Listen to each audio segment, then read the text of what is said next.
Kita ke kabar lain pemirsa, di mana KTT ke-17 BRICS membahas sejumlah isu mulai dari isu ekonomi dan keuangan, penguatan multilateralisme hingga tata kelola kecerdasan buatan atau AI.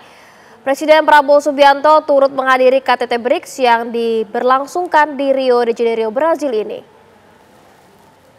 Tuan rumah Presiden Brazil Luiz Inácio Lula da Silva mengungkap isu-isu tadi dalam pidatonya pada sesi pleno kedua KTT.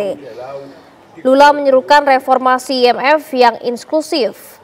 Ia juga menyoroti upaya blok ini untuk mengembangkan sistem pembayaran lintas batas yang lebih cepat, murah, dan aman.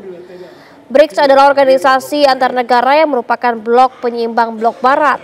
Nama BRICS diambil dari gabungan 4 negara pendirinya, yaitu Brazil, Rusia, Cina, dan Afrika Selatan atau South Africa.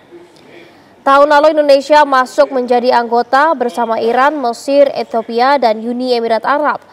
Di luar anggota, BRICS memiliki 10 negara mitra strategis termasuk Belarusia, Kuba, dan Vietnam.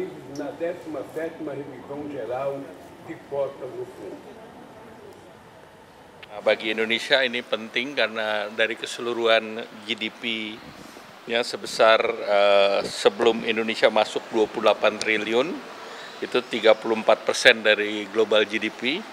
Dengan masuknya Indonesia dan beberapa negara lain, ini sudah merepresentasi 40% GDP dan merepresent dari 56% penduduk dunia.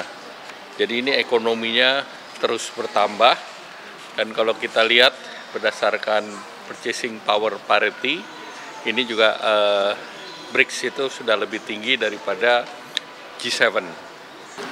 Kita harus melakukan reform tidak saja di dalam konteks peace and security, dalam konteks UN, tapi juga dalam konteks tadi disampaikan oleh Bapak Menko di dalam konteks trade, perdagangan, namun juga yang tidak kalah penting di dalam konteks isu-isu keuangan dan financial di bawah Bretton Woods Institution, dalam hari ini adalah IMF dan World Bank.